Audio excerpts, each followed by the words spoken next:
So, welcome everybody. So sorry I missed you guys last week. As you know, we went live with the new pricing and stuff. So it's been a busy time.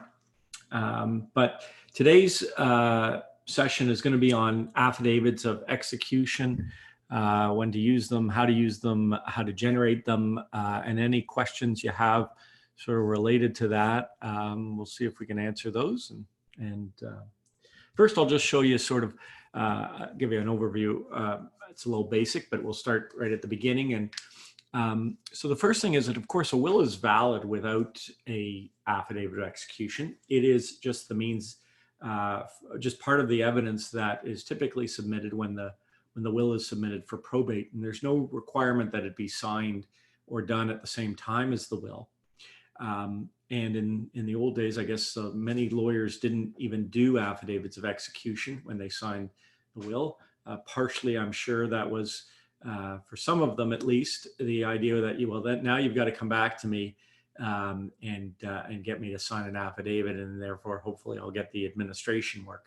Now it's typical to do an affidavit of execution at the same time that you do the will, and as part of the package that you're providing to the client. So the way we've set it up is that when you generate a document, a will, for example, we'll start with the will. When you generate a single will, it gives you the options to put in the signing date, which will appear in the affidavit of execution, put in the witnesses, so the first witness and the second witness, and whether you want to also generate, at the same time that you generate the draft of the will, the affidavit of execution. So we'll say, yes, we do. There's an option for you to create dual affidavits of execution. That means an affidavit from each of the two witnesses.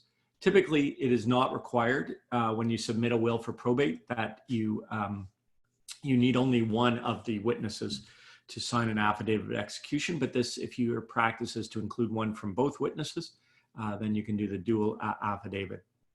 And then you can put in a date, the date the affidavit is sworn. If it's not sworn as the same day as the will, then you can put in that date. And then who the commissioner of that affidavit is going to be. And you can fill that in and set these all as defaults. And I'll show you how to do that. And then just generate.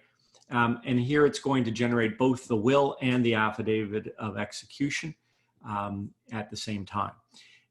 We don't have it so you can't generate, you can only generate the affidavit. We assume you might need the will, but you can always just disregard that if you don't want that one. So here's the affidavit of execution, for example, for one of them. We'll just open that up. And it will appear like this in the court form. It'll have the deceased or the testator's name, the deponent's name, the date it was signed, as well as the date of the affidavit. In this case, it's the same, who the commissioner is, and the deponent. So that's the typical affidavit of execution. So it saves you and your staff the work of putting all of this information in again.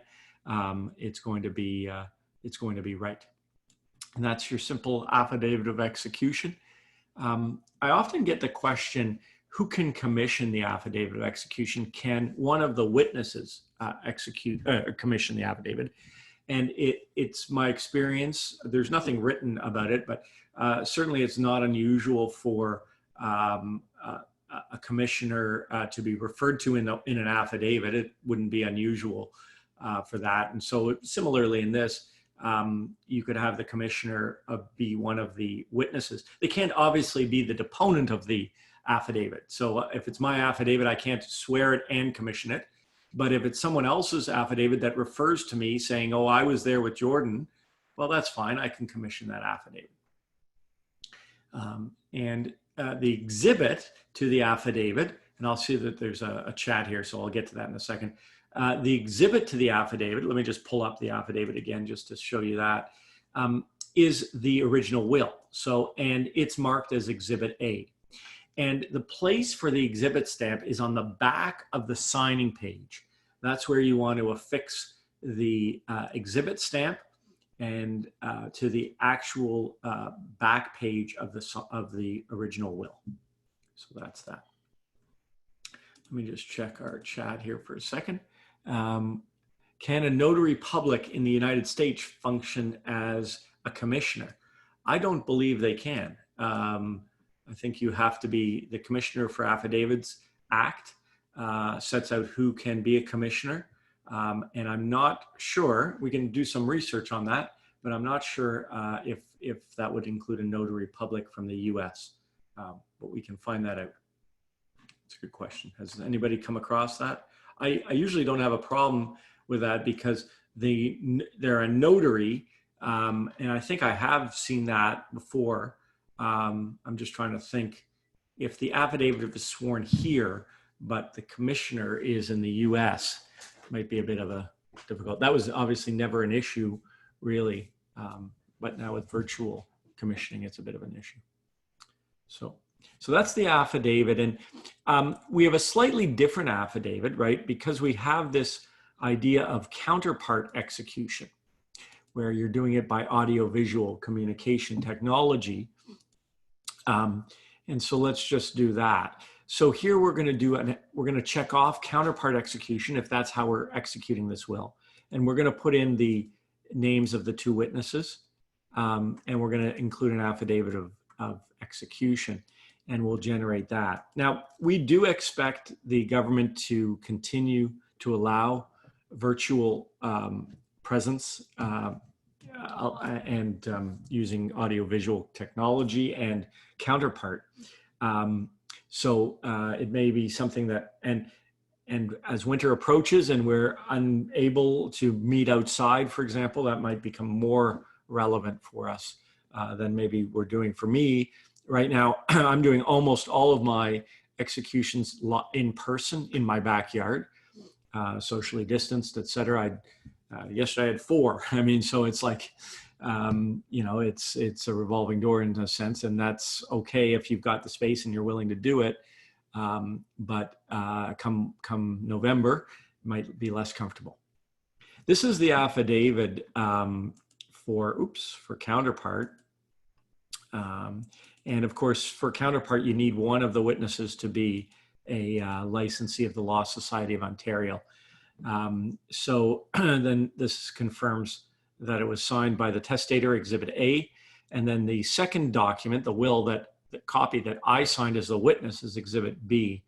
And it may be that it's Exhibit B, that we have 2 exhibits, one for each of us if we signed it in different places, but if we signed it at the same place, the 2 witnesses, that is, at the same place, then we can have, and the same document, we can have that just one exhibit and one affidavit. So that's that. And it can all be generated automatically through eState when you're generating the will. If you're doing counterpart, and if you find out that, you know, you decide to do a counterpart document, then of course you can generate that affidavit execution before it's signed or after you sign it, with just checking off that option that it's counterpart. That's right here for the will. So as an example, counterpart execution. That will also, by the way, change, and I'll just show you that. That also changes in the will itself, the the testimonial clause at the end of the will.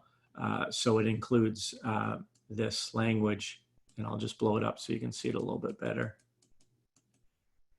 So it adds in that it was witnessed with audio-visual communication and et cetera. So you'll want to remember to do that, or at least insert this wording if you do end up down the road executing it in counterpart when you originally did it without counterpart, or produced it without counterpart. So that's that. It doesn't generate an exhibit stamp.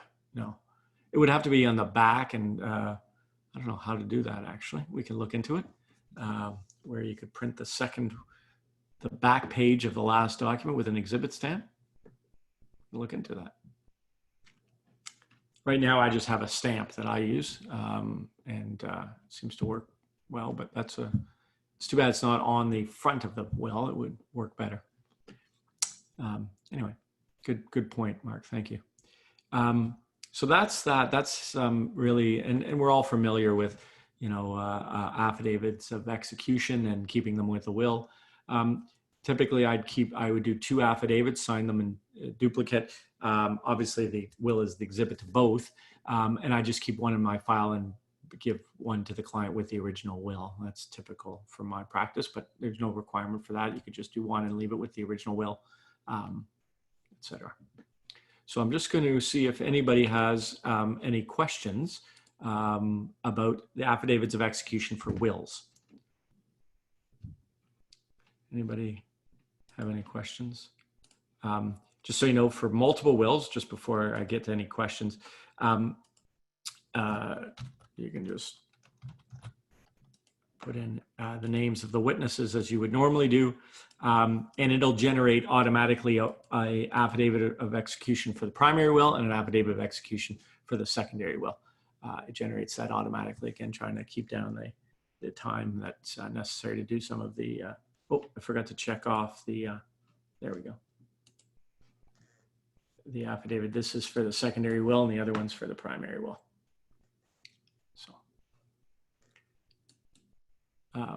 sorry, and I cut everybody off, I think. If anybody had any questions, I'll unmute everybody and see if that helps. Anybody have questions about that? All right, great. So I also want to look at affidavits of witness for powers of attorney. So, Hi, Jordy. Yep, sure. I'm sorry to interrupt. I have a question about the affidavits of execution. Sure. So it's just a follow-up with my question. If you have a client who needs to execute a will in the United States, yes, how do you deal with that for executing the affidavit? Well, it's a good question. I mean, the witnesses, well, one of the witnesses in the U.S. Would have to swear an affidavit with the will as the exhibit. Now, the question of where that's commissioned, I wouldn't have a problem with a notary in the U.S. Commissioning an affidavit of a U.S. person who's there. Like that, I don't see that as an issue at all. So that's not a problem. So if you sent, let's say it was signed in Florida and you sent, the affidavits down to a notary down there, and they took the affidavit of that witness and marked the back of the will as an exhibit, which they're worried about doing. Just, you have to give them very strict instructions. Like, it's okay to put your exhibit stamp on the back.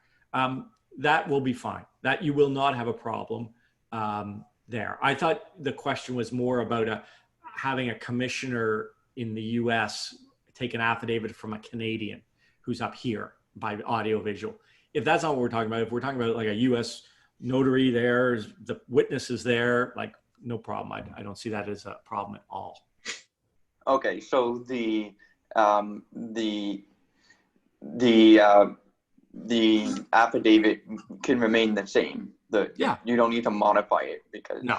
No, you might want to say, instead of a commissioner for affidavits, which they don't know about, you just put in notary public.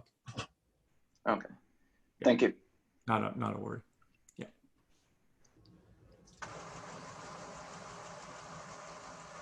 Other questions? Anything else on? Yeah, I mean, I do find that it does save a lot of time, having them generated, because it was another step of another document that you had to go through to get. So. Yeah, I agree, Jordy. It's such a waste of time redoing that work. So yeah, that really is good. Yeah. Anything else? So I just want to address powers of attorney and affidavits. So historically, right, the affidavit of execution is really just for probate purposes, right? So that's when it's necessary. Of course, powers of attorney, you don't have a probate or anything like that. So there's no rule for requiring an affidavit of a witness that the power of attorney was executed properly. And I've never seen a bank request that. And in fact, they're allowed to rely on the fact that on its face, it looks like it's properly witnessed. So we don't have the same requirements, but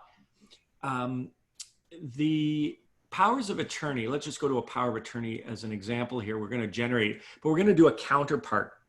And what I've recommended is that when we're doing a counterpart execution of a power of attorney, that we use an affidavit to support it. And the reason, I'm just going to pump this in just, yeah. The reason we recommend it is that there are certain rules that you can't see on its face necessarily that it was valid. The key is that one of the witnesses has to be a member of the Law Society. Well, without an affidavit of witness, if I'm a bank, for example, and I see, you know, a power of attorney that was executed in counterpart, how do I know that one of the witnesses was a lawyer? I mean, it might say it, but that doesn't mean they were. And so, you know, the idea that you have an affidavit, we call it an affidavit of witness rather than an affidavit of execution. And it's very similar to an affidavit of execution, but of course it refers to a power of attorney. And it just confirms that one of the witnesses was a licensee of the Law Society. So that's why if you're doing any of those, I don't think it's a bad idea to do it. Is it absolutely required? Well, there's nothing saying it's absolutely required, but you can imagine banks being defensive and saying, oh, I've got this counterpart. Yeah, it's allowed. Well, it's allowed under certain circumstances. So, and obviously the date of it can't predate the order, but the other thing is it's got to have a witness who's a member of the Law Society. So that's why. And so eState does generate that as well. So just a heads up. But if you wanted to generate, if it's your practice to do an affidavit of execution or an affidavit witness, yeah, anytime you do a power of attorney, you can do that too. Just don't check off counterpart because you're not doing it in counterpart, let's say, and just put in, you know, whoever and again, you can set these, and I'll just show you how you do that in a second. You can set defaults for these, so you don't have to re-enter them all the time. See how I'm clicking and choosing? Don't want to have to do that every time, so I'll show you how to set that as a default. But in this case, it's just going to generate a typical affidavit. It looks like an affidavit of execution, but it's an affidavit of witness of the power of attorney. And it says, you know, that this was done with two witnesses. You know, it's not really too complicated, but that's the only proof you would need if it wasn't counterpart. So very simple. So I just want to show you how you set those defaults, because that's just something it saves you some time. So if you go to documents and you go to, let's just say, power of attorney for property. So this is where you can set your defaults. So you can set your default witnesses. So it's me and Thomas. Let's say typically that's who I always get to sign these documents as a matter of course. So by default, it's going to put their names in, but you can change it when you go to generate the document. Okay. So that's the idea. And if you're going to include affidavits, then it'll put in the default, you know, default commissioner, and then you save it. Now, every time I go to generate a document with that document, it will have those defaults in there. I think that was the property one. And there it is. So I don't have to keep picking the witnesses. Now, if it turned out in this particular case, Thomas wasn't the other witness, but it was demo, well, then I can change it before I generate it. But at least that way, I don't have to keep doing it if I routinely use the same people. And that can be done. That's set, just to go back for a second, that's set here before you get to a particular client, you go to documents, and then you can set the defaults for any of these. And these will be the defaults for that document every time you generate it. I don't know if you guys have been using that at all, but it works pretty well. So that's what we've got. And I'm going to open the floor to any questions about power of attorney affidavits, and then open the floor to other questions. Jordy, have you encountered a situation where you thought that an affidavit of a witness for a power of attorney was really important? I mean, I do them, but I wonder if it's worth it. I've never been asked for one, but I haven't submitted a counterpart POA yet. I haven't seen that. Has anybody had to submit seen a bank deal with a counterpart POA? Oh. Yeah. So, yeah, I guess we'll find, like, we're trying to, in a sense, anticipate, and I always anticipate that the banks are going to ask for, if I were them, what would I do? And that's probably something I would ask for if I want to be very cautious. Yep, got it. Thanks. So the affidavit of witness, it just refers to a power of attorney. Like, you don't specify if it's a power of attorney for property or personal care. Yeah, no, I mean, we don't, because it's a generic one, but you could for sure put that in if you wanted. Yeah, I would attach it to the power of attorney, right? I'd attach it to the very document because it's marked as an exhibit. So the actual document would be an exhibit to this, so you could easily identify it. But that's not a bad idea. Maybe what we'll do is add that in there. Okay. And then if the individual swearing the affidavit, like in the example I had from the states, if they're a notary public, you would just change from a commissioner to a notary public. Yeah, I would just enable editing and say, yeah, notary. Okay, thank you. Or have them put, or leave that in and have them put, I'm sure they have a stamp, right? Like, so it doesn't matter. If they have a stamp and it says notary public, then that's fine too. Okay. Thank you. Yeah, my pleasure. So we're excited to tell you guys that we've hired another developer to try to get us through the backlog of our many things that we want to create. So hopefully you'll see in the next few months a great bunch of additional things. So want to give you a heads up on that. I am not allowed to promise anything. I've been strictly instructed not to do that, so I'm not going to, but I'm going to just share that with you, that we have made that a priority. So other questions about eState first, and then we can go to, if anybody has a legal question, happy to throw my 2 cents in if you like.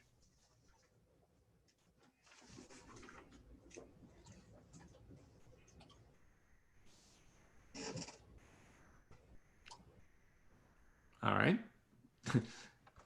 Well, I'm going to stick around. If anybody has questions, I'll stick around till 1 o'clock if you want, or if people don't have anything, then I'm happy to cut it short. Jordan, is it open to beyond affidavits of execution? Yeah, Question? absolutely. Oh, okay, on anything okay. now. Anything Okay. now. Yeah. Okay, wide great. open.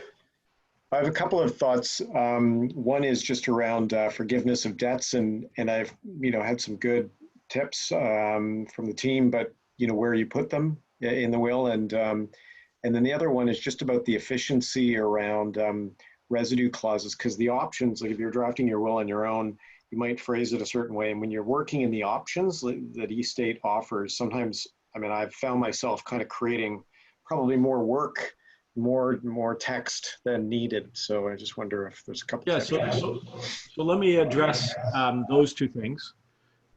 Forgiveness of loans it's a legacy technically, and so I would put that in the initial gifts section. Typically, that's what I would do. I do have, if you ever, I think I may have sent around at some point just some language. We're building that. I'm not allowed to promise it. Michaela, that's not a promise, but one of the way we're going to deal with that, so that you'll, for example, if you have a loan as because it's an asset, right? So if Ben Collins has a loan, one of the asset types is a loan receivable. So you'll be able to pick the person and the amount, and then if you give it to that person, then what that will do is forgive that debt. So it'll put in that clause.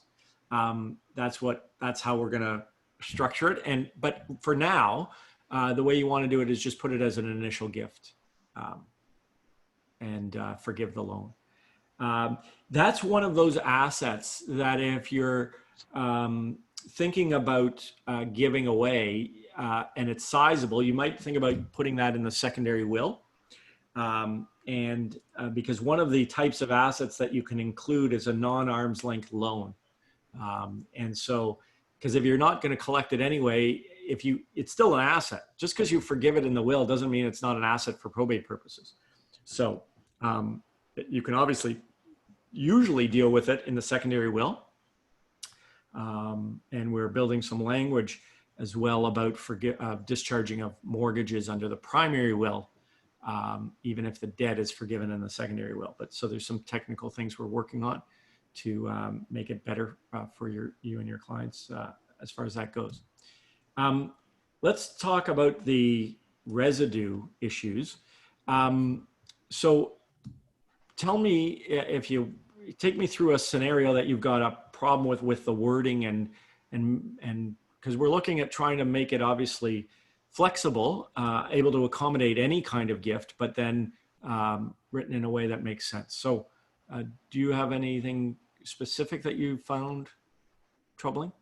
It's not troubling. It's just a matter of what's most efficient. So I'm just thinking about, I'm trying to pull up an example.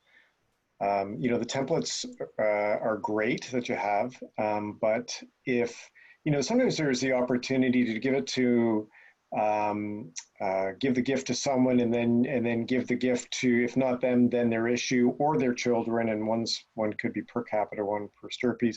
And then does it go after that? If it fails, does it go to the residue? Does it go to my issue? Like it's the gift over. Yeah, it's the gift over. That's it. Just simplifying the gift over. So what, just so you know, and I've said this, I think before, the gift over, this is not a promise either, Michaela. So right now what we had was, we have a few standard ones. So we have, because I didn't pick a beneficiary. Hang on, let me just pick a bit. So right now we have sort of the classic ones. We've got beneficiaries issue. We've got clients issue. We've got other segments, okay? Some of these we're gonna actually clean up. We have the residue. That's not gonna be, these we're gonna clean up. But the idea is there's gonna be ones for sort of your typical ones, like beneficiaries issue. Beneficiaries children is another one that I'm gonna build, so that you can either have issue per stirpies, or some people prefer gift overs not to issue because it's too remote. They just want to give it to the children of that beneficiary, not further descendants. So we're going to build that. And then there's going to be rather than other, there's going to be a specific distribution. So you'll be able to basically recreate a new gift, a new residue gift for that amount. So that's the idea, so that it's as flexible as we need it to be. So I hope that will make it easier. Because, and the other thing to recognize, I think, is the floating shares theory. So if we have a bunch of segments, and this is how wills work. I mean, it's the way you would have drafted it, if you were doing it this way too, I'm sure, is that if you've got a bunch of segments and there's no beneficiaries left in that segment.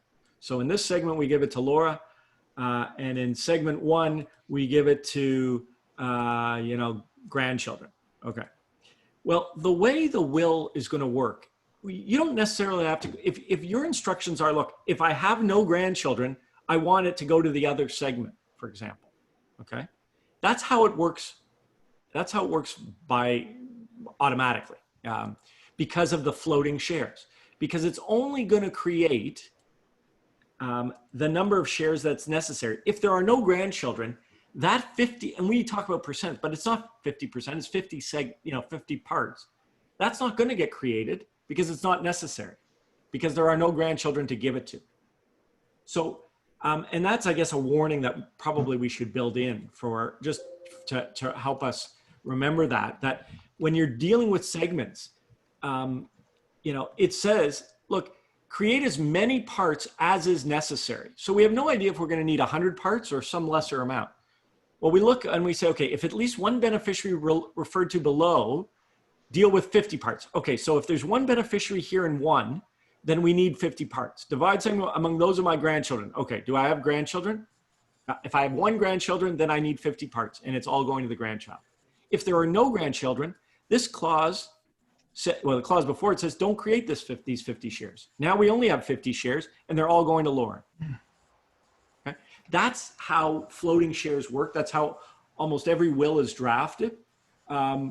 because of this problem. If you didn't do it that way, then what you'd have to go down to the nth degree on gift overs, which is not what we want to do. We want to say, okay, we want to go to this person, and then if they're not alive, to this person. If we're okay with it, then going to the remaining segments, then you don't have to go further than that. Was that, maybe that, I don't know if that was obvious before. Yeah, that's great. But that's really, and so what we're trying to do is also build in a warning that says, look, you know, you've now given, if you're okay with it going to the other segments, well, that's what's going to, if there's nobody alive down here, then that's fine, right? And that's really the concept of, you know, again, that's how you would probably draft it, you know, if you were doing this manually. You'd say, okay, divide into as many shares. I want 50 parts to go to my grandchildren. But if they're not, you know, and then 50 parts to Lauren. But if Lauren's not alive, I want my grandchildren to get all of them. Well, that's what happens here. They get 50 out of 50. So it's the denominator that's changing. The numerator stays the same. Does that make sense? Yep. And that's really important. And maybe I haven't made that clear enough in the program, because it's automatically going to do that.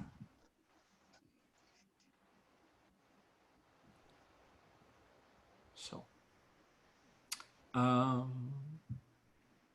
other questions? Jordan, I've got a question. It's a different matter, but if you put in a will that the estate trustees are not entitled to compensation, does that carry over to any of the trusts that are created under the will?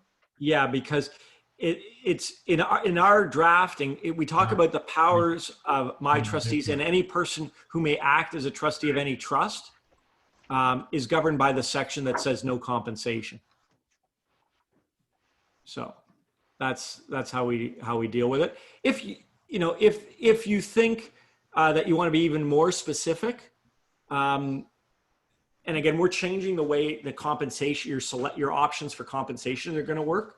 So it probably won't be necessary for you to worry about it. It's going to actually individualize it. But for now, if you wanted to make sure that no trustee, you wanted for greater certainty, this, no trustee of any trust should be entitled to compensation, then put that in as well. Okay. I would put that just below it, for example. Or you could just say my trustee and any trustee of any trust created here under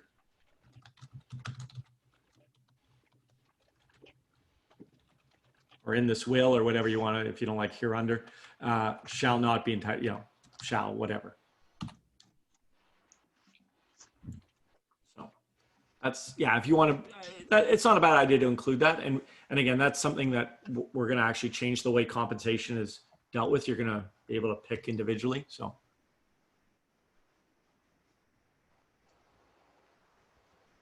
Other questions? Great. Well, what we'll do is wrap it up for today, but of course we're here all the time. If you have questions and we can help, please feel free. And I want to thank you all for your support. And, I think the program is great, and I hope you do too. And I know it's going to get better and better and better and better and better. So thanks for your continued support and being such early adopters.